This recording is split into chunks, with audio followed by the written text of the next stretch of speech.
السلام علیکم لسنرز، آج میں ریڈ کرنے جا رہی ہوں ناول صیاد کی قسط نمبر 9۔ ناول شروع کرنے سے پہلے ویڈیو کے ڈسکرپشن میں موجود میرے دوسرے چینل کے لنک کو بھی ضرور سبسکرائب کیجیے تاکہ آپ کو کمپلیٹ ناول بھی سننے کو ملتے رہیں۔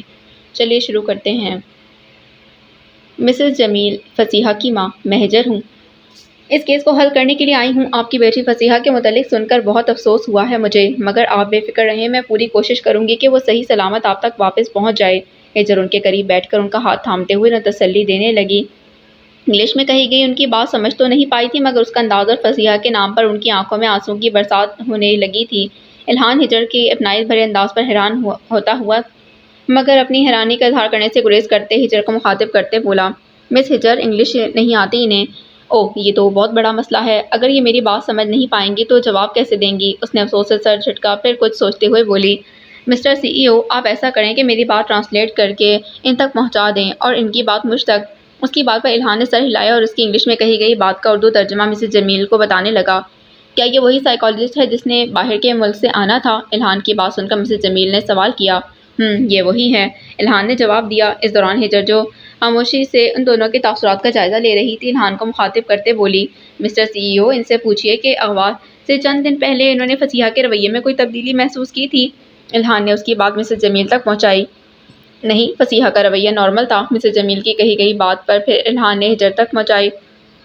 آخری بار آپ کب اس سے ملی تھیں؟ ہجر نے سوالات کا سلسلہ شروع کیا اور الہان ٹرانسلیٹر کے فرائض سر انجام دینے لگا۔ 2 دن پہلے صبح کے وقت میری اس سے بات ہوئی تھی۔ اس کے بعد وہ کالج چلی گئی تھی۔ جاتے وقت مجھے کہہ گئی تھی کہ کالج میں منعقد ہونے والے کسی فنکشن کے باعث وہ لیٹ گھر آئے گی۔ میں دوپہر سے اس کے انتظار میں بیٹھی تھی۔ دوپہر سے شام ہوئی اور شام سے رات، مگر صبح سے گھر سے نکلی میری بیٹی واپس نہ آئی۔ بات کے اختتام پر وہ پھوٹ پھوٹ کر رونے لگی۔ انہیں روتے دیکھ کر ہجر ان کے ہاتھ کی پوچھ سلا کر انہیں تسلی دینے لگی۔ اس کے واپس نہ آنے پر آپ نے فوراً پولیس سے رابطہ کیوں نہیں کیا؟ اس نے اگلا سوال کیا۔ میں اس وقت گھر میں اکیلی تھی۔ آپ کے شوہر اور بیٹا اس وقت کہاں تھے؟ ہجر کا انداز پروفیشنل تھا۔ میرے شوہر کی چند سال پہلے وفات ہو گئی تھی اور میرا بیٹا اپنے سسرال گیا تھا۔ اس کا سسرال کہاں ہے؟ آپ نے اسے فون کر کے فصیحہ کی گمشدگی کے متعلق کب بتایا تھا؟ پشاور میں ہے اس کا سسرال۔ فصیحہ کے واپس نہ آنے پر شام کے وقت میں نے اسے فون کیا تھا اور وہ رات واپس آ گیا تھا۔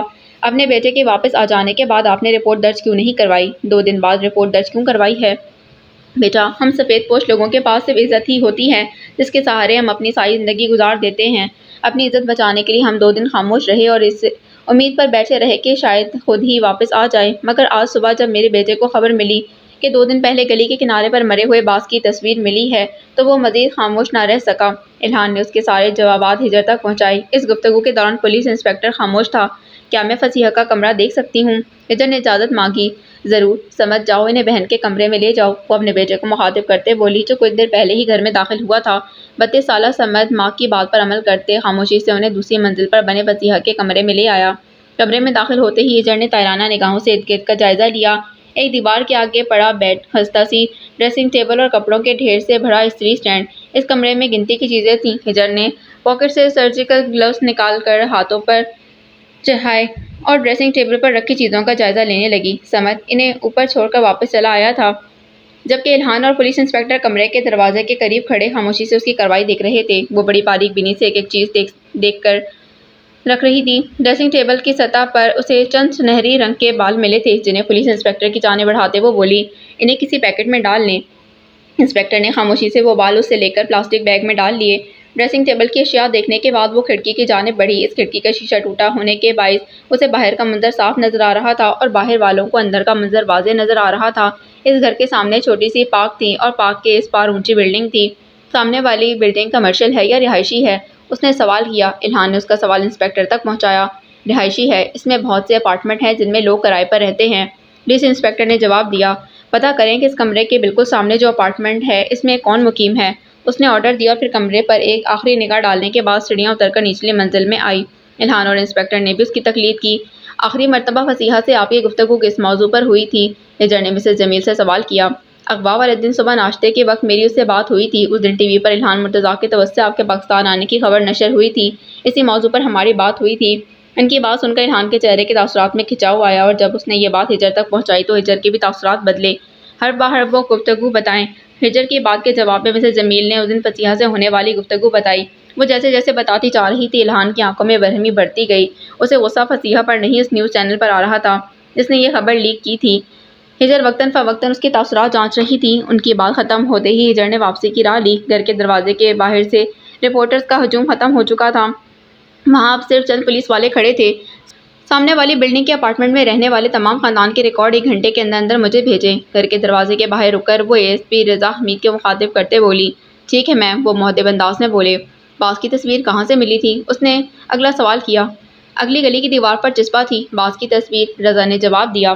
اس گفتگو کے دوران الہان خاموش تھا کیونکہ رضا کو انگلش بولنی آتی تھی۔ کہاں ہے وہ گلی؟ مجھے وہاں تک گائیڈ کریں۔ اس کی بات پر رضا اسے اس جگہ تک لے گیا جہاں باز کی تصویر چسپاں تھی۔ وہ جگہ زیادہ فاصلے پر نہیں تھی، اس لیے وہ لوگ چلتے چلتے چند منٹوں میں وہاں تک پہنچ گئے تھے۔ اس دیوار پر باز کی تصویر اسی انداز میں چسپاں تھی جیسے وہ اغوا کار لگا کر گیا تھا۔ ہجر غور سے اس تصویر کو دیکھنے لگی۔ کیا آپ نے غور کیا ہے کہ اس تصویر میں اور پہلے جتنی تصویریں ملی تھیں ان میں فرق ہے؟ ہجر بغیر کسی کو مخاطب کیے بولی۔ اس کی بات پر الہان بھی متوجہ ہوا۔ کیا فرق ہے؟ لمحے کی تاخیر کیے بغیر الہان نے سوال کیا۔ اس تصویر میں باز کی آنکھیں کھلی ہیں جبکہ پچھلی تمام تصویروں میں آنکھیں بند تھیں۔ اس نے انہیں باز کی آنکھوں کی جانب متوجہ کیا۔ وہ تصویر ہاتھ سے بنائی گئی تھی، ایک باز جس کے جسم میں تیر لگنے کے باعث وہ نڈھال تھا۔ اس کی بات سن کر الہان کے چہرے کے تاثرات بدلے۔ وہ شاید باز کی کھلی ہوئی آنکھوں کا مطلب جان گیا تھا۔ جان تو ہجر بھی گئی تھی مگر ان دونوں نے ظاہر نہیں کیا تھا کہ وہ مطلب جان گئے ہیں۔ فصیحہ کا کالج کس طرف ہے؟ ہجر نے سوال کیا۔ یہاں سے مزید چند منٹوں کے فاصلے پر ہے۔ کالج جاتے وقت اغوا کیا گیا تھا اسے یا کالج سے واپسی پر؟ کالج کی اساتذہ کا کہنا ہے کہ وہ کالج آئی تھی اور کلاس کی لڑکیوں کے مطابق وہ سب اکٹھی ہی کالج سے واپسی کے لیے نکلی تھیں۔ کالج کے گیٹ کے باہر لگے کیمروں کی فوٹیج نکلوائیں اور دیکھیں کہ کوئی مشکوک شخص کالج کے ارد گرد تھا یا نہیں۔ لڑکیوں سے بھی پوچھ گچھ کریں کہ کالج جاتے وقت یا واپسی کے وقت کوئی مشکوک شخص یا کوئی غیر معمولی چیز تو محسوس نہیں کی انہوں نے۔ ہجر نے رضا کو ہدایت دی۔ اب وہ لوگ واپس گاڑی کی جانب آ رہے تھے۔ Okay ma'am. ڈیڈ باڈیز کی تلاش کہاں تک پہنچی؟ اس نے اگلا سوال کیا۔ میم شہر کی گلی گلی چھان ماری ہے مگر کہیں سے کوئی ڈیڈ باڈی نہیں ملی۔ کیا آپ کو یقین ہے کہ بچے مر گئے ہیں؟ مجھے 100% یقین ہے کہ بچے مر گئے ہیں۔ آپ مجھے اسلام آباد کا میپ دیں، میں آپ کو چند جگہیں ہائی لائٹ کر دیتی ہوں۔ ڈیڈ باڈیز ان میں سے کسی جگہ پر موجود ہوں گی، وہ پراعتماد انداز میں بولی۔ آج کے لیے اتنا ہی بہت ہے، کل سے پراپر انویسٹیگیشن کا آغاز کریں گے۔ کیوں مس ہجر؟ اب تو کسی کی جان کو خطرہ نہیں ہے نا؟ الہان کی بات پر ہجر نے چبھی ہوئی نگاہوں سے اس کی جانب دیکھا۔ سر ٹھیک کہہ رہے ہیں میم، کل IG سے میٹنگ کے بعد ہی کیس کی کارروائی شروع کریں گے۔ رضا نے بھی مشورہ دیا۔ ٹھیک ہے، وہ کندھے اچکاتے ہوئے بولی۔ اس کی بات سنتے ہی الہان نے رضا سے ہاتھ ملائے اور گاڑی کی جانب بڑھ گیا۔ ہجر نے بھی اس کی تقلید کی۔ انہیں وہاں سے نکلتے نکلتے دوپہر ہو گئی تھی۔ گاڑی سٹارٹ کرتے الہان بولا، مس ہجر I am extremely sorry for that. میں نے پوری کوشش کی تھی کہ آپ کے پاکستان آنے کی کوئی خبر میڈیا تک نہ پہنچے مگر کسی لوکل سے چینل نے خبر لیک کر دی تھی۔ وہ واقعی شرمندہ تھا۔ مجھ سے معافی مانگنے کی ضرورت نہیں، معافی فصیحہ سے مانگے جس کی جان اس خبر کے لیک ہونے سے خطرے میں پڑ گئی ہے۔ اپنی بات مکمل کر کے ہجر ہاتھ میں پکڑی فائل کی جانب دوبارہ متوجہ ہو گئی۔ کیا مطلب؟ وہ ناسمجھی سے بولا۔ بہت جلد مطلب بھی پتہ چل جائے گا۔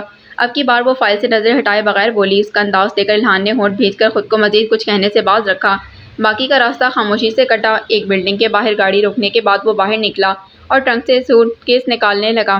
گاڑی رکتے ہی ہجر بھی فائل بند کرتے ہوئے باہر نکلی۔ بلڈنگ کا مین گیٹ پار کر کے وہ لوگ پورچ میں آئے تھے جب الہان ہجر کی جانب مڑا جو چھوٹے چھوٹے قدم اٹھاتی اس کے پیچھے آ رہی تھی۔ مس ہجر، یہ اپارٹمنٹ کی چابیاں ہیں، دوسرے فلور پر دائیں جانب بنا تیسرا اپارٹمنٹ ہے۔ اسے مخاطب کرتے ہوئے اس نے چابیاں بڑھائیں اور سوٹ کیس اس کی جانب بڑھایا۔ آپ یہاں آرام سے رہیں، اپارٹمنٹ میں ضرورت کی سب چیزیں موجود ہیں اور شام تک فل ٹائم میڈ بھی آ جائے گی۔ اگر آپ کو کسی اور چیز کی ضرورت ہو تو آپ مجھے کہہ سکتی ہیں۔ دھوپ کی تمازت سے چمکتے اس کے چہرے کی جانب دیکھتے الہان بولا۔ آب و تاب سے چمکتا سورج الہان کی پشت پر تھا۔ سورج کی تیز روشنی کے باعث وہ اس کی جانب دیکھ نہیں پا رہی تھی۔ دائیں ہاتھ سے آنکھوں کو چبھنے والی دھوپ کو روکتے وہ بمشکل بولی، مجھے میڈ کی ضرورت نہیں ہے، میں اکیلے رہنے کی عادی ہوں، اس لیے آپ اس میڈ کو آنے سے منع کر دیں۔ اسے سورج کی روشنی کی وجہ سے ڈسٹرب ہوتا دیکھ کر الہان گھوم کر اس کی پشت کی جانب گیا۔ اسے مڑتے دیکھ کر ہجر نے بھی رخ موڑ لیا۔ اس سے ان دونوں کی پوزیشن سویپ ہو گئی تھی۔ اب سورج ہجر کی پشت پر تھا اور الہان کا رخ سورج کی جانب تھا مگر آنکھوں پر لگے شیڈز کے باعث وہ تیز روشنی سے ڈسٹرب نہیں ہو رہا تھا۔ شکریہ، سورج کی روشنی سے بچانے کے لیے اس نے الہان کا شکریہ ادا کیا۔ شکریہ کی ضرورت نہیں ہے، اور رہی بات میڈ کی تو میں اس کو نہیں ہٹا رہا۔ یہ ناروے نہیں ہے جہاں آپ اکیلی سہولت سے رہ سکیں، یہ پاکستان ہے جہاں ایک لڑکی کا اکیلے رہنا بہت مشکل ہے، بلکہ ناممکن ہی کہہ لیں۔ وہ میڈ ویل ٹرینڈ ہے اور در حقیقت اسے آپ کی سیکیورٹی کے لیے رکھا گیا ہے۔ کندھے اچکاتے اس نے اپنی بات مکمل کی۔ اس کا ہر دھرم انداز ہجر کو ایک آنکھ نہ بھایا۔ مجھے اپنی حفاظت کرنا اچھے سے آتا ہے، اس لیے بہتر ہے کہ آپ اسے ہٹا دیں ورنہ میں خود اس کا انتظام کر لوں گی۔ وہ دانت پیس کر بولی۔ آپ اسے جو مرضی کہہ لیں، وہ یہاں سے کہیں نہیں جائے گی۔ کل صبح آپ کی آئی جی کے ساتھ میٹنگ ہے۔ میٹنگ کے بعد آپ کو پولیس فورس اور اس کیس کو اپنے طریقے سے حل کرنے کی اختیارات دے دیے جائیں گے۔ میں کل صبح آپ کو 10 بجے پک کروں گا، وہ سہولت سے بولا۔ میں خود چلی جاؤں گی، آپ کے لیے یہی بہتر ہے کہ آپ اکیلی گھر سے باہر نہ نکلیں۔ صبح میرا ویٹ کیجیے گا۔ اپنی بات کہہ کر وہ مڑنے لگا تھا مگر ہجر کی پکار نے اس کے قدم روک لیے۔ مسٹر سی ای او، صبح آئی جی سے میٹنگ کے بعد میں آپ سے انٹروگیشن کروں گی۔ آپ مجھے شک کے کٹہرے میں کھڑا کر رہی ہیں؟ وہ دائیں ابرو اٹھا کر سوالی انداز میں بولا۔ بالکل نہیں، میں بس وہ بات جاننا چاہ رہی ہوں جسے آپ چھپانے کی کوشش کر رہے ہیں۔ دبئی میں جو سوالات میں نے کیے تھے کل، ان کے جوابات سوچ کر آئیے گا اور اس دفعہ کوشش کیجیے گا جوابات ایسے ہوں جن سے میں مطمئن ہو جاؤں۔ اس کے انداز میں کوئی رعایت نہیں تھی۔ میں آپ کے سوالات کے جوابات دے چکا ہوں، وہ بے تاثر چہرے اور سرد لہجے میں بولا۔ یہ بات آپ بھی جانتے ہیں اور میں بھی کہ وہ جوابات جھوٹ تھے۔ امید ہے کہ کل آپ مجھے سچ بتائیں گے اور بے فکر رہیں، میں آپ کے راز کسی کو نہیں بتاؤں گی، وہ جتانے والے انداز میں بولی اور بلڈنگ کے اندرونی گیٹ کی جانب بڑھ گئی۔ پیچھے کھڑا الہان اس وقت تک اس کی پشت کو دیکھ رہا تھا جب تک وہ گیٹ کے اس پار گم نہ ہو گئی۔ کیوں مجھے گھسیٹ رہی ہے یہ اس کیس میں؟ اتنی ہٹ دھرم کیوں ہے پھپھو؟ کس پر چلی گئی ہے؟ آپ اور ہارون چچا تو ایسے نہیں تھے، وہ منہ میں بڑبڑایا، پھر منہ سے نکلے لفظوں پر غور کیے بغیر بالوں میں ہاتھ پھیرتا ہوا وہ گاڑی کی جانب بڑھ گیا۔ اسے اس بات کا احساس نہیں ہوا تھا کہ بے دہانی میں ہی صحیح وہ اس حقیقت کو مان گیا تھا کہ وہ ہارون اور آنیہ کی بیٹی ہے۔ 1990 ماڈل کی سوزوکی اپنی منزل کی جانب رواں تھی۔ ڈرائیونگ سیٹ پر ہارون بیٹھا تھا اور پیسنجر سیٹ پر آنیہ براجمان تھی۔ آنیہ کی گود میں ہجر سوئی ہوئی تھی۔ اپنا موڈ ٹھیک کر لو آنیہ، ہم بس پہنچنے والے ہیں۔ آنیہ کو منہ بنائے بیٹھے دیکھ کر ہارون بولا۔ کچھ نہیں ہوا میرے موڈ کو، وہ اس کی جانب رخ کرتے ہوئے بولی۔ سارا راستہ ایک لفظ نہیں کہا تم نے اور تمہاری خاموشی ظاہر کرتی ہے کہ تمہارا موڈ خراب ہے۔ آپ کو کون سا فرق پڑ گیا ہے میرے خراب موڈ سے؟ آنیہ تم جانتی ہو تمہارے خراب موڈ سے سب سے زیادہ فرق مجھے ہی پڑتا ہے۔ اس کی بات کے جواب میں وہ خاموش رہی۔ کچھ نہیں ہوگا آنیہ، اتنے سالوں سے سنجان شخص کے خوف کے زیر اثر تم نے گوادر میں قدم نہیں رکھا۔ اپنے اس خوف کو ختم کرو اور میری بات سمجھنے کی کوشش کرو۔ اللہ یار بزنس پارٹنر کے علاوہ میرا دوست بھی ہے اور بہت عرصے سے وہ ہمیں اپنی حویلی بلا رہا ہے۔ پچھلے ہفتے الہان کی برتھ ڈے پارٹی پر بھی اس نے کتنا اصرار کیا تھا۔ چند گھنٹوں کے لیے ہی تو آئے ہیں گوادر اور اب تم اکیلی نہیں ہو، میں، مرتضیٰ اور الہان تمہارے ساتھ ہیں۔ ان تین جوانوں کی موجودگی میں تمہیں کسی سے بھی ڈرنے کی ضرورت نہیں۔ اس کا ہاتھ تھام کر ہارون نے اسے یقین دلایا۔ مجھے لگ رہا ہے کہ کچھ برا ہونے والا ہے۔ تمہارا وہم ہے آنیہ، جو میں محسوس کر رہی ہوں آپ وہ نہیں سمجھ سکتے۔ اس کے چہرے پر پریشانی تھی۔ الٹی سیدھی باتیں مت سوچا کرو، اچھی اچھی باتیں سوچا کرو، ہارون نے مشورہ دیا۔ مثلاً کون سی اچھی باتیں؟ وہ بھویں اچکاتے ہوئے بولی۔ ماضی کے بجائے تم مستقبل کے بارے میں سوچو، ہجر کے بارے میں سوچا کرو، اس کو مستقبل میں کس مقام پر دیکھنا چاہتی ہو؟ ہارون نے اس کا دھیان بٹانے کے لیے سوال کیا۔ میں بس اسے اپنے آس پاس دیکھنا چاہتی ہوں، اپنی نظروں کے سامنے۔ محترمہ بیٹیاں پرائی ہوتی ہیں، ایک نہ ایک دن اس نے ہم سے دور چلے جانا ہے۔ ہارون مسکراتے بولا۔ ابھی 1 سال کے ہی ہے ہجر اور آپ کو ابھی سے اس کی شادی کی ٹینشن پڑ گئی۔ بے فکر رہیں آپ، میں نے اس کی شادی کا بھی سوچ رکھا ہے۔ شادی کے بعد بھی میرے پاس ہی رہے گی یہ۔ سوئی ہوئی ہجر کو محبت بھری نگاہ سے دیکھتے وہ بولی۔ ایک تو تم خواتین کی پلاننگ، زندگی کے اگلے لمحے کا بھروسہ نہیں اور تم سالوں کی پلاننگ کیے بیٹھی ہو۔ ہارون کی بات کے جواب میں آنیہ نے مسکرانے پر اکتفا کیا۔ اپنی مسکراہٹ سے اس نے ہارون کو تو مطمئن کر دیا مگر اس کا دل مطمئن نہ ہو رہا تھا۔ گوادر کی فضائیں اس کا دل ہلا رہی تھیں، اسے اندیشہ دے رہی تھیں کہ کچھ برا ہونے والا ہے۔ وہ چاہ کر بھی اپنے اس وہم سے چھٹکارا حاصل نہیں کر پا رہی تھی۔ وہ اس کشمکش کا شکار تھی جب ہارون نے اللہ یار کی حویلی کے باہر گاڑی روکی۔ ہجر کو کندھے سے لگاتے وہ گاڑی سے باہر نکلی اور اس حویلی کا جائزہ لینے لگی۔ مغلیہ فن تعمیر پر بنی وہ حویلی آنیہ کی توجہ کا مرکز تھی۔ خوبصورت باغ کے بیچوں بیچ بنے راستے سے گزرتے وہ حویلی کے اندرونی حصے کی جانب بڑھے۔ اندرونی گیٹ کے پار اللہ یار ان کے استقبال کے لیے کھڑا تھا۔ سفید شلوار قمیض میں ملبوس وہ کندھوں پر روایتی اجرک اوڑھے ہوئے تھا۔ انہیں آتا دیکھ کر اللہ یار نے شعر بولا۔ وہ آئے گھر میں ہمارے خدا کی قدرت ہے، کبھی ہم ان کو کبھی اپنے گھر کو دیکھتے ہیں۔ السلام علیکم، اس کے شعر پر مسکراتے ہارون بولا۔ وعلیکم السلام، سفر کیسا رہا؟ بھابھی کوئی پریشانی تو نہیں ہوئی؟ ہارون سے گلے مل کر اس نے سوال کیا۔ کوئی پریشانی نہیں ہوئی، آنیہ مسکراتے بولی۔ تشریف لائیں، اس نے انہیں اندر کی جانب بڑھنے کا اشارہ کیا۔ بڑے سے صحن کے چاروں طرف کمرے تھے۔ اللہ یار انہیں دائیں جانب بنے دوسرے کمرے میں لے گیا۔ وہ مہمان خانہ تھا جہاں لکڑی کے صوفوں کے بیچ ٹیبل رکھی تھی، وہاں مرتضیٰ کی فیملی پہلے ہی براجمان تھی۔ پھپھو دیکھیں ہم آپ سے جیت گئے ہیں، ہم پہلے آئے ہیں، الہان آنیہ کی طرف بڑھتے ہوئے بولا۔ الہان پھپھو کو بیٹھ تو لینے دو، فرح دھیمے لہجے میں بولی۔ کوئی بات نہیں بھابھی۔ اس کچھ فاصلے پر بیٹھتے ہی آنیہ بولی تھی۔ بڑی دیر کر دی تم لوگوں نے آنے میں، مرتضیٰ ہارون کو مخاطب کرتے ہوئے بولا۔ راستے میں کچھ دیر رکے تھے اس لیے دیر ہو گئی، ہارون نے جواب دیا۔ ہارون چچا واپسی پر میں آپ کی گاڑی میں بیٹھوں گا، الہان ہارون کو مخاطب کرتے بولا۔ ابھی سے جانے کی فکر پڑ گئی ہے آپ کو؟ اللہ یار مسکراتے بولا۔ اسی دوران ایک عورت اور بچہ اندر داخل ہوا۔ بچے کی عمر لگ بھگ 6 سال تھی جبکہ وہ عورت تقریباً آنیہ کی ہی عمر کی تھی۔ اس عورت نے روایتی بلوچی چادر اوڑھ رکھی تھی۔ السلام علیکم۔ اندر آتے ہی اس عورت اور بچے نے سلام کیا۔ یہ میری بیوی ہے کنول، اللہ یار نے اس عورت کا تعارف کروایا۔ آنیہ اور فرح آگے بڑھ کر کنول کے گلے لگیں۔ اور یہ میرا بیٹا ہے بہرام۔ اپنی بیوی کا تعارف کروانے کے بعد اللہ یار نے بہرام کا تعارف کروایا۔ بہرام کو دیکھ کر الہان کے چہرے پر مسکراہٹ پھیلی۔ وہ وہاں بڑوں میں بیچا بور ہو رہا تھا، تبھی اپنی عمر کے بچے کو دیکھ کر اسے خوشی محسوس ہوئی۔ بہرام جاؤ الہان کے ساتھ پچھلے باغ میں کھیلو اور اس کا خیال رکھنا۔ اللہ یار کی بات پر الہان مسکراتا بہرام کے پاس گیا۔ جی بابا سائیں۔ بہرام الہان کو لے کر باہر نکل گیا۔ احتشام چلا گیا واپس؟ اللہ یار نے سوال کیا۔ ہمارے ساتھ ہی وہ بھی گھر سے ایئرپورٹ کے لیے نکل گیا تھا، اس دفعہ بہت کم وقت کے لیے آیا تھا، ورنہ عام طور پر تو 1 مہینے کی چھٹی پر آتا ہے، مرتضیٰ نے تفصیل بتائی۔ صحیح، اللہ یار نے جواب دیا۔ باتوں کا سلسلہ یوں ہی چلتا رہا۔ کچھ دیر بعد الہان اور بہرام واپس آ گئے۔ کھانے کے بعد چائے کا دور چلا اور پھر شام ہوتے ہی انہوں نے اللہ یار سے اجازت چاہی۔ اللہ یار اب ہمیں اجازت دو، سفر خاصا لمبا ہے اس لیے ہمیں اب نکلنا چاہیے۔ مرتضیٰ بولا۔ آج کی رات یہاں ہی رہ لو، اندھیرا ہونے والا ہے، اس وقت جانا مناسب نہیں، اللہ یار نے مشورہ دیا۔ نہیں یار، میری بہن اسی شرط پر آئی ہے کہ ہم آج یہاں رکیں گے نہیں، تم بے فکر ہو، ہم چلے جائیں گے، مرتضیٰ مسکراتے بولا۔ مرضی ہے تم لوگوں کی، خیر آنے کے لیے بہت بہت شکریہ۔ چند مزید اختتامی کلمات ادا کرنے کے بعد وہ لوگ گاڑیوں میں بیٹھے۔ آنیہ ہجر کو لے کر پیسنجر سیٹ پر بیٹھی تھی، ہارون ڈرائیو کر رہا تھا جبکہ الہان اپنے ماں باپ کے ساتھ بیٹھنے کے بجائے ان کی گاڑی میں بیک سیٹ پر بیٹھا تھا۔ ہارون کی گاڑی ریورس کرنے کے دوران الہان کی نظریں حویلی کے بیک سائڈ پر بنے باغ پر ٹکی تھیں۔ کہاں دیکھ رہے ہو الہان؟ اس کو مسلسل باغ کی طرف دیکھتا پا کر آنیہ نے سوال کیا۔ کہیں نہیں، اس نے جواب دیا۔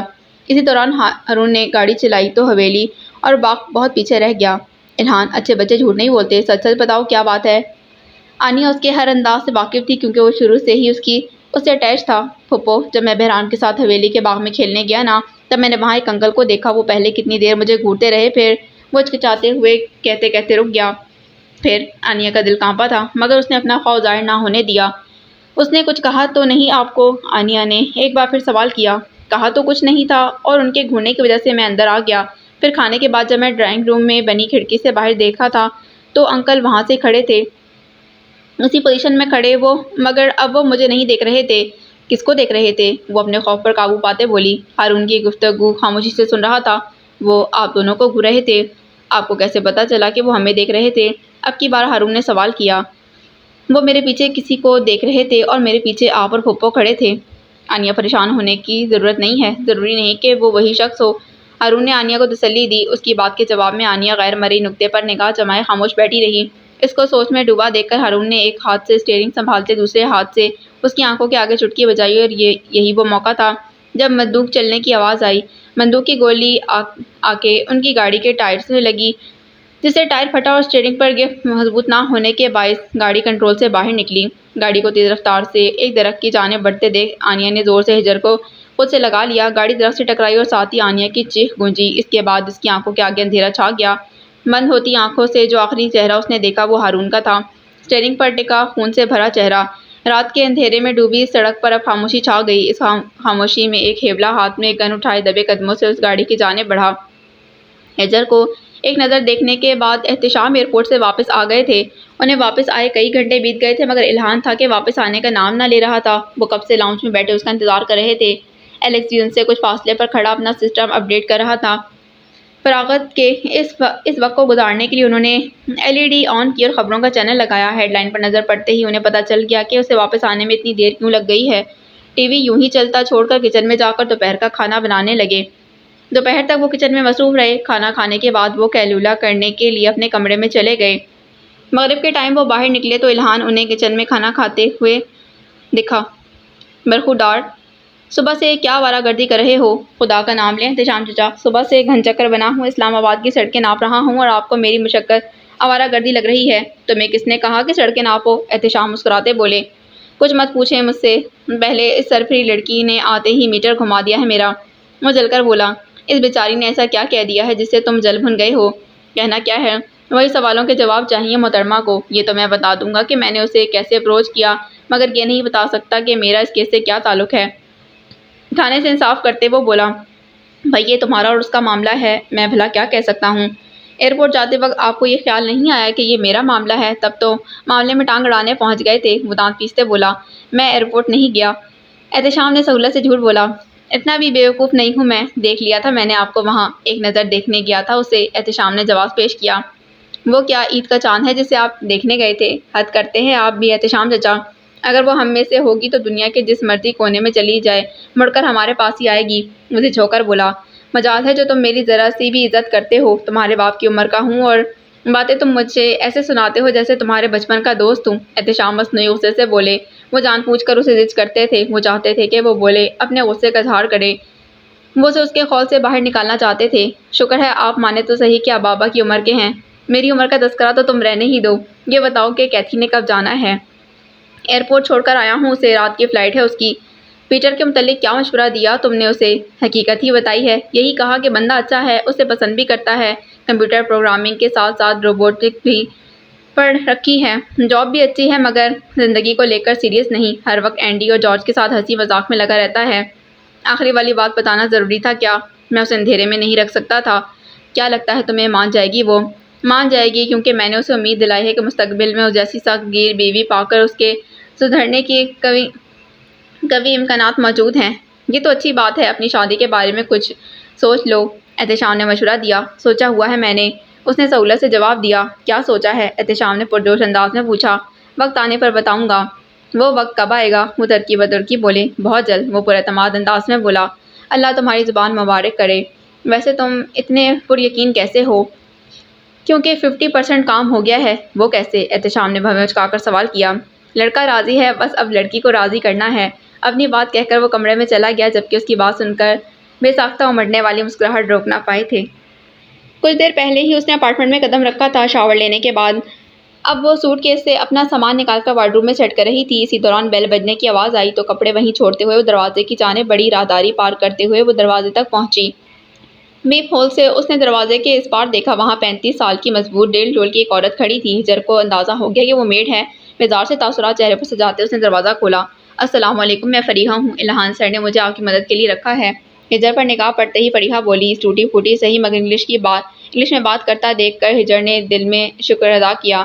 مجھے آپ کی مدد کی ضرورت نہیں، اس لیے آپ واپس چلی جائیں۔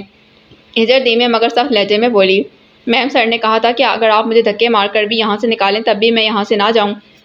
آپ کے سر کو تو میں صبح انٹروگیشن کے وقت بتاؤں گی، تشریف لے آئیں اندر، کیونکہ واپس تو آپ جائیں گی نہیں، وہ چبا چبا کر بولی۔ اس کے کہنے پر وہ اندر آئی اور اپارٹمنٹ کا جائزہ لینے لگی۔ 2 بیڈ رومز اور خوبصورت لاؤنج پر مشتمل اس اپارٹمنٹ کی ہر چیز نفیس تھی۔ فیمیل باڈی گارڈ والی کون سی ٹریننگ حاصل کی ہے آپ نے؟ ہجر نے سوال کیا۔ کامبیٹ سیکھا ہے میں نے۔ ٹھیک ہے، ایک بیڈ روم میں اپنا سامان رکھ لیں، آرام سے رہیں، مگر غلطی سے بھی میرے معاملوں میں دخل اندازی کرنے کی کوشش مت کیجیے گا۔ میں اپنے سارے کام خود کروں گی، اس لیے آپ کے لیے یہی بہتر ہے کہ میری کسی چیز کو ہاتھ مت لگائیں، اور جب میں کام کر رہی ہوں تو مجھے ڈسٹرب نہیں کرنا۔ جس دن آپ نے کوئی غلطی کی میں اس دن آپ کو یہاں سے نکال دوں گی، میں آپ کی غلطی کی منتظر رہوں گی۔ اس کو وارننگ دے کر وہ اپنے کمرے میں گم ہو گئی۔ ابھی اس نے کمرے میں قدم ہی رکھا تھا کہ اسے رضا حمید کی کال موصول ہوئی۔ میم، بلڈنگ میں رہنے والے خاندان کا ریکارڈ دیکھا ہے میں نے، 1 ہفتے پہلے ایک شخص نے وہاں اپارٹمنٹ رینٹ پر لیا تھا اور فصیحہ کے اغوا والے دن وہ شخص غائب ہے۔ اس نے دوبارہ اپارٹمنٹ کا رخ نہیں کیا۔ اس کے کال اٹھاتے ہی رضا حمید کی آواز گونجی، بلڈنگ کے مالک سے اس اپارٹمنٹ کی چابیاں لے کر اپارٹمنٹ کی تلاشی لیں اور شخص نے اپارٹمنٹ رینٹ پر لیتے وقت جو انفارمیشن دی تھی وہ سب مجھے بھیجیں۔ میم، دراصل بلڈنگ کے ریکارڈنگ میں صرف اس شخص کا نام درج ہے اور کوئی معلومات نہیں۔ آئی ڈی کارڈ نمبر، پرانا ایڈریس ہاں یا فون نمبر، کچھ تو لکھا ہوگا، صرف نام درج ہے۔ بلڈنگ کی انتظامیہ ایسے کیسے کسی کو رکھ سکتی ہے؟ ہجر بے یقینی سے بولی۔ اب کیا کرنا ہے؟ رضا نے سوال کیا۔ کوئی CCTV کیمرہ تو لگا ہوگا نا بلڈنگ میں، آپ ان کیمروں کی فوٹیج دیکھیں، اس نے حکم صادر کیا۔ بلڈنگ کے باہر ایک کیمرہ لگا تھا جو 1 ہفتے سے خراب ہے، وہ ہچکچاتے ہوئے بولا۔ ڈیم اٹ، وہ کچھ دیر سوچتی رہی۔ بلڈنگ سے لے کر فصیحہ کے گھر تک اور اس گھر سے کالج کے راستے میں جتنے سیکیورٹی سرویلنس کیمرے ہیں ان سب کی فوٹیج دیکھیں، اس نے اگلا حکم دیا۔ اوکے میم، رضا نے چند اختتامی کلمات ادا کرنے کے بعد فون بند کر دیا۔ اس کام سے فارغ ہو کر ہجر نے وارڈروب سے فارغ کی دی ہوئی فائل نکالی، اس میں لکھی معلومات کاپی کر کے کیتھی کو بھیجنے لگی۔ اب کی بار اس نے اپنا نام چھپانے کی کوشش نہیں کی تھی بلکہ ساری درست انفارمیشن بھیجی تھی۔ فائل پر لکھے اپنے سر نیم پر نظر پڑتے اسے عجیب احساس نے گھیرا۔ اسے اس نام سے بہت اپنائیت محسوس ہوتی تھی۔ اکثر وہ سوچتی تھی کہ اس کے ماں باپ کیسے ہوں گے، جتنا وہ انہیں یاد کرتی ہے کیا وہ بھی اسے اتنا ہی یاد کرتے ہوں گے؟ جانے کس حادثے کے باعث وہ ان سے علیحدہ ہوئی تھی؟ کیا انہوں نے کبھی اسے ڈھونڈنے کی کوشش نہیں کی؟ اگر انہوں نے اسے تلاش کیا بھی ہوگا تو اپنے ملک میں کیا ہوگا، کیونکہ وہ تو اس سے لا علم تھے کہ اغوا کار اسے دبئی لے گیا تھا اور پھر مور اور فار اسے دبئی کی فضاؤں سے نکال کر ناروے لے گئے۔ انہوں نے تو کبھی سوچا بھی نہ ہوگا کہ وہ دنیا کے آخری کونے ناروے میں مقیم ہے۔ اس کی لامحدود سوچیں اس بات پر آ کر تھم جاتی تھیں کہ جانے وہ اس دنیا میں ہیں بھی یا نہیں، اور یہ خیال ذہن میں آتے ہی اس کی آنکھیں نم ہونے لگتیں۔ اپنے ہوش میں کبھی اس نے انہیں نہیں دیکھا تھا، مگر پھر بھی اس کا دل ان کے لیے یوں ہی حساس تھا۔ صیاد، 12واں باب۔ When there is a pain, there are no words. All pain are the same. Tony Morrison. اوائل دسمبر کی ایک صبح اسلام آباد پر دھند کی چادر نے سایہ پھیلا رکھا تھا۔ سحر کے سورج کی سرمئی روشنی چارسو پھیلی تھی۔ اس دوران دھند کی چادر کو چیرتے ہوئے گاڑی سبک رفتاری سے سگردو روڈ اسلام آباد پر رواں دواں تھی۔ ڈرائیونگ سیٹ پر بھورے رنگ کے کوٹ میں ملبوس ایک شخص براجمان تھا۔ اس نے سر پر بیس بال کیپ اور منہ میں ماسک پہن رکھا تھا، جس کے باعث اس کا چہرہ مکمل طور پر چھپا ہوا تھا۔ اسٹیئرنگ پر مضبوطی سے جمے اس کے دائیں ہاتھ کی 6 انگلیاں تھیں۔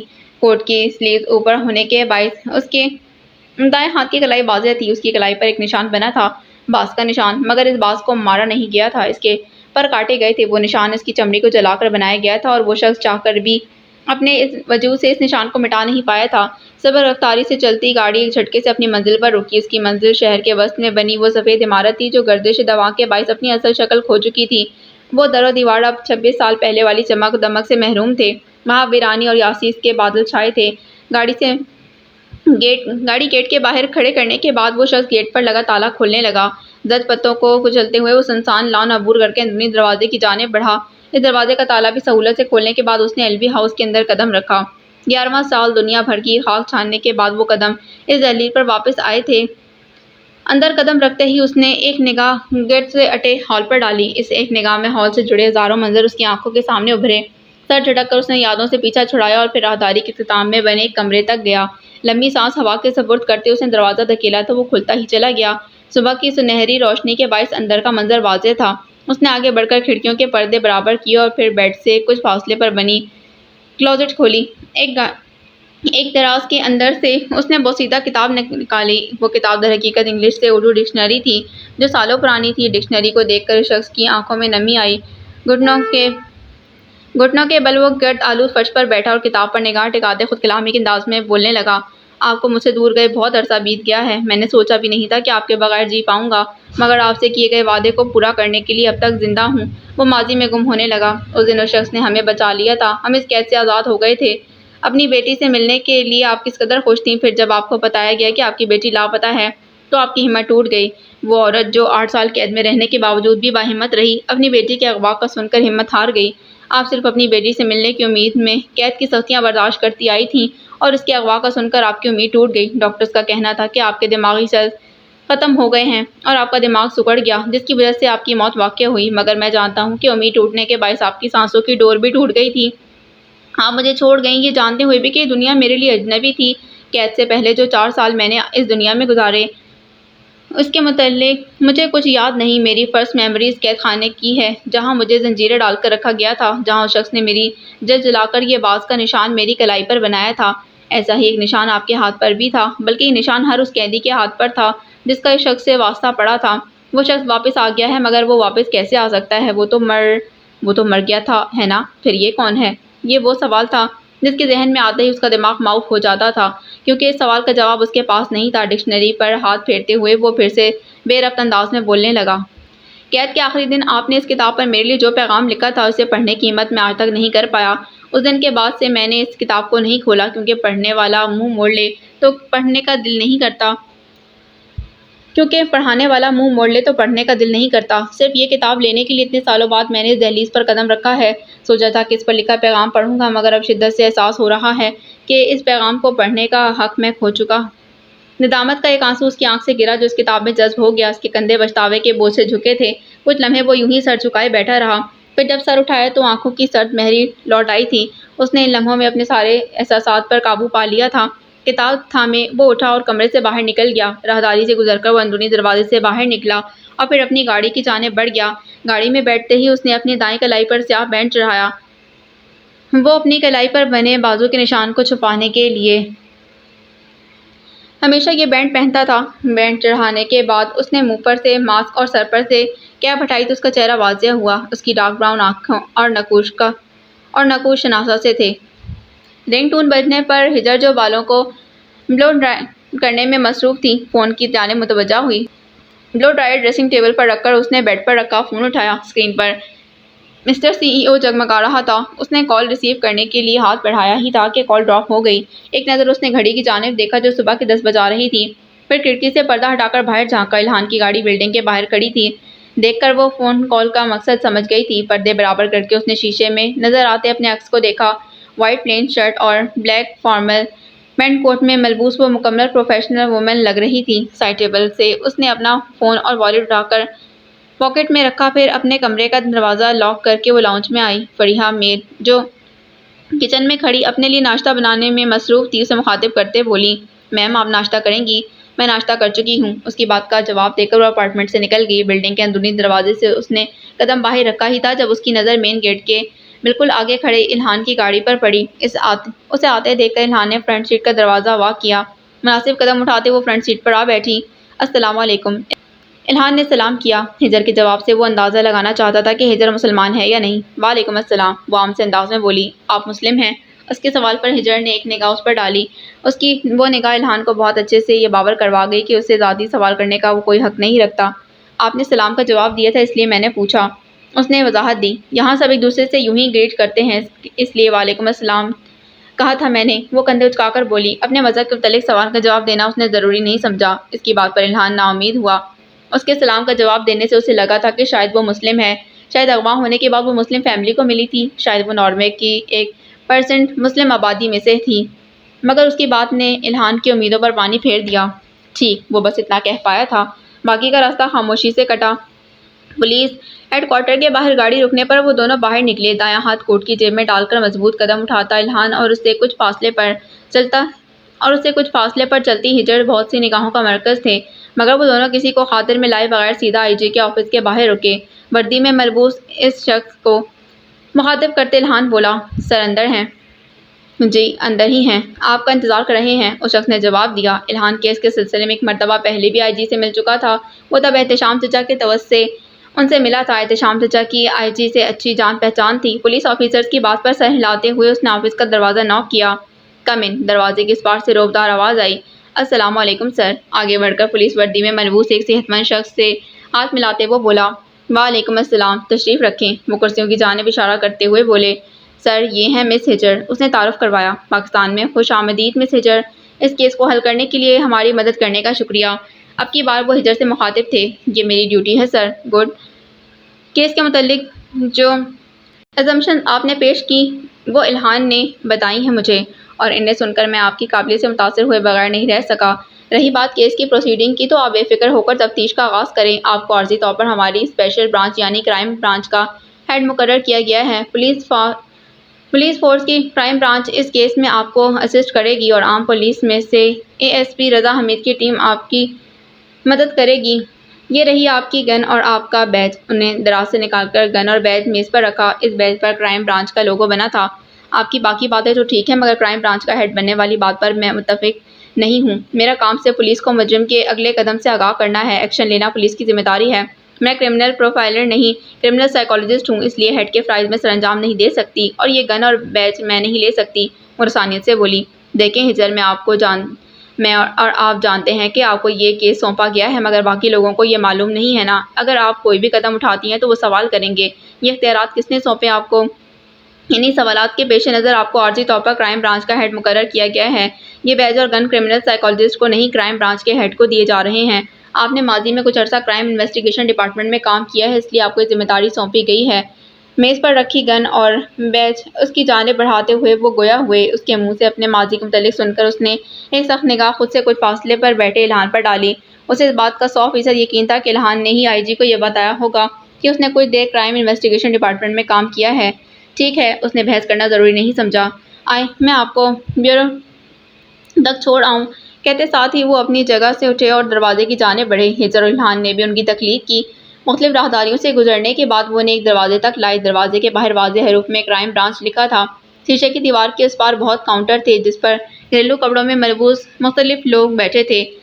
دروازے کو دھکیل کر اندر داخل ہوئے۔ جیسے ہی انہوں نے اندر قدم رکھا، ہر کوئی مؤدب انداز میں بیٹھ گیا۔ سب کی سوالیہ نگاہیں آئی جی کی طرف تھیں۔ وہ وہاں ان کی موجودگی کا سبب جاننا چاہ رہے تھے۔ جیسا کہ آپ سب جانتے ہیں کہ بچوں کے اغوا والا کیس بہت پیچیدہ ہے اور وہ عام پولیس سے سالو نہیں ہو رہا، اس لیے یہ کیس آپ کو دیا جا رہا ہے اور یہ ہے مس ہجر، کرائم برانچ کی نئی ہیڈ۔ آپ سب اس کیس میں انہیں اسسٹ کریں گے۔ آئی جی بلند آواز میں بولے۔ ویلکم میم، بیورو میں موجود سب افراد ایک ساتھ بولے۔ ان سب کے ویلکم کے جواب میں اس نے مسکراہٹ اچھالی۔ مس ہجر، اگر کوئی مسئلہ ہو تو مجھے بتا سکتی ہیں، آئی جی ہجر کو مخاطب کرتے بولے۔ سر، یہاں آفس میں کوئی ایسا فرد ہے جو ٹرانسلیٹر کے فرائض سر انجام دے سکے؟ اس کے لہجے میں پریشانی تھی۔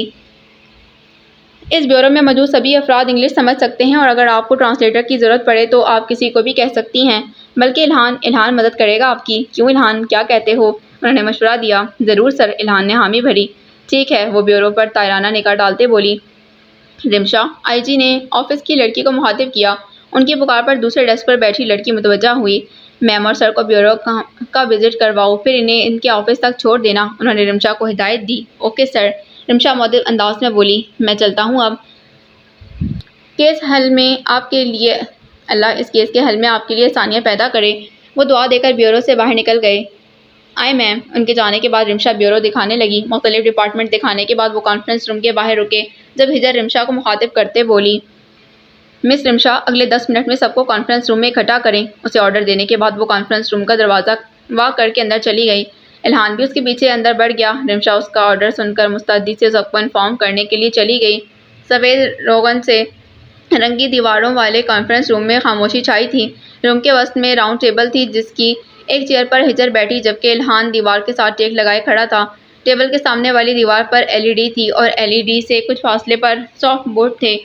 انہیں وہاں آئے زیادہ دیر نہ ہوئی تھی جب بیورو کے سب آفیسر وقفے سے اندر داخل ہوئے۔ ان دونوں کو گریٹ کرنے کے بعد وہ سب راؤنڈ ٹیبل کی کرسیوں پر بیٹھ گئے۔ سب نشستیں بھر جانے کے بعد ہجر اپنی نشست پر سے کھڑی ہوئی اور پھر سب پر ایک سرسری سی نگاہ ڈالتے بولی، آپ سب کو بچوں کے اغوا کے متعلق علم ہوگا۔ اس کیس کو حل کرنے کے لیے ہی میں یہاں موجود ہوں۔ امید ہے آپ سب اپنی تمام تر صلاحیتیں بروئے کار لا کر اس کیس کو حل کرنے میں میری مدد کریں گے۔ کیس کی بریفنگ سے آغاز کرتے ہیں۔ روم میں موجود سب افراد خاموشی سے اس کی بات سن رہے تھے۔ مس رمشا، میرا لیپ ٹاپ کنیکٹ کر دیں، اس نے اپنے دائیں جانب بیٹھی رمشا کو مخاطب کیا۔ اس کی بات پر رمشا سر ہلاتے اٹھی اور لیپ ٹاپ کنیکٹ کرنے لگی۔ لیپ ٹاپ کنیکٹ ہوتے ہی اس نے لیپ ٹاپ پر ایک فائل کھولی۔ اس کے فائل کھولتے ہی LED اسکرین پر ایک بچے کی تصویر آئی۔ یہ ہے سب سے پہلے اغوا ہونے والا بچہ، 12 سال 2 ماہ کا علی ریاض۔ 20 مئی والے دن اسے G10 مرکز میں بنے فیڈرل اسکول سے واپسی کے وقت اغوا کیا گیا تھا۔ اس تصویر کے ساتھ ایک اور تصویر آئی جی جسے دیکھتے ہوئے وہ بولی، یہ ہے دوسرا بچہ معین الدین جسے 25 جون کے دن سبزی بازار سے واپسی پر اغوا کیا گیا تھا۔ اس کی عمر 12 سال 2 ماہ ہے۔ ایک کے بعد ایک تصویر ابھرتی چلی گئی جنہیں دیکھتے ہوئے اس نے حمزہ، عرفان، ظہیر، بابر اور سعید انور کے اغوا کی تفصیل بتائی۔ دیوار سے ٹیک لگائے کھڑا الہان بڑے غور سے اس کی بات سن رہا تھا۔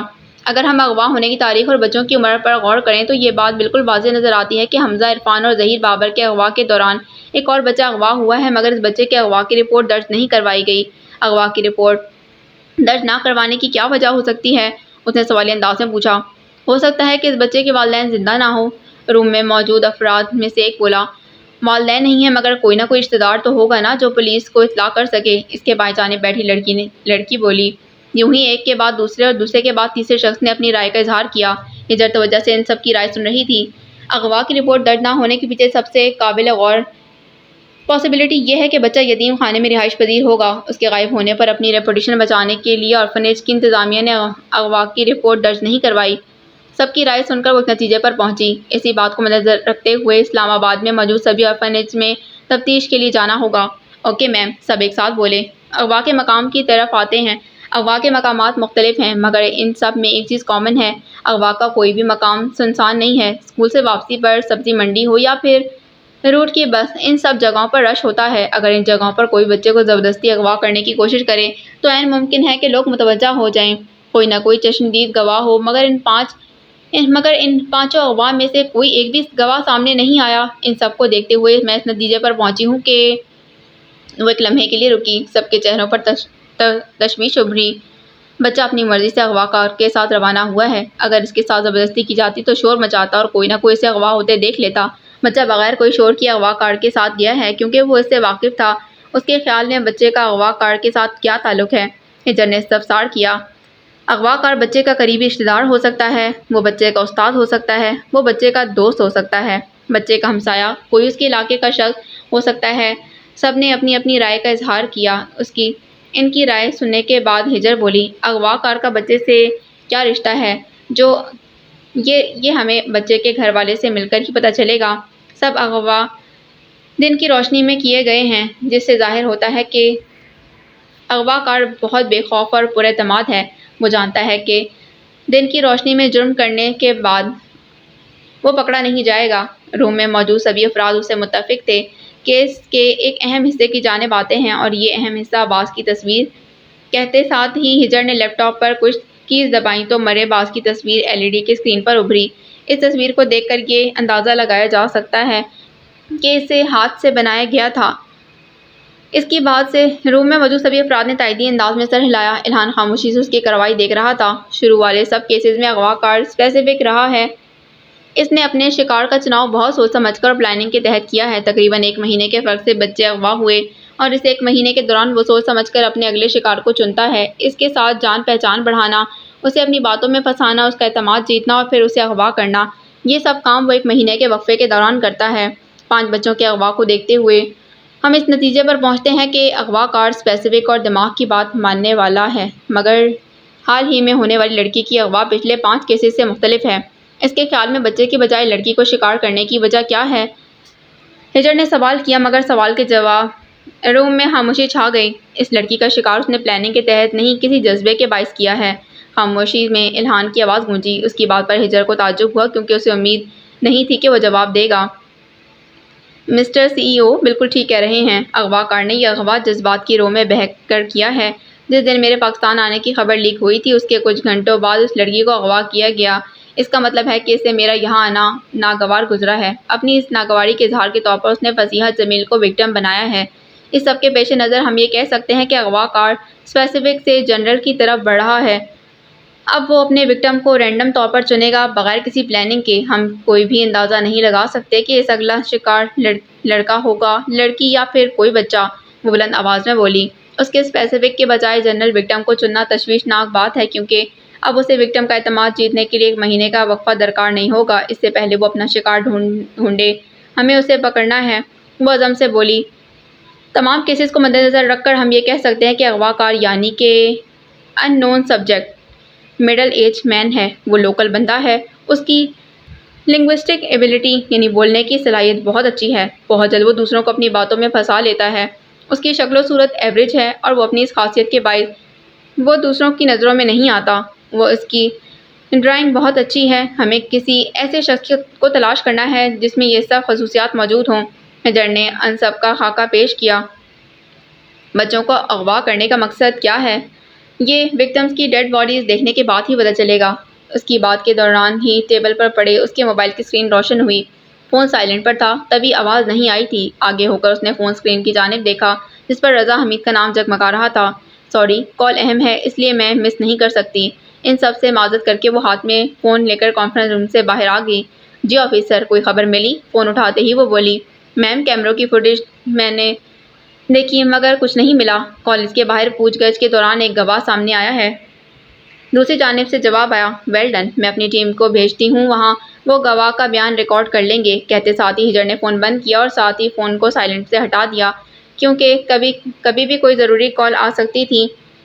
وہ واپس کانفرنس روم میں آئی۔ اس کے اندر آتے ہی سب ایک بار پھر سے اس کی طرف متوجہ ہوئے۔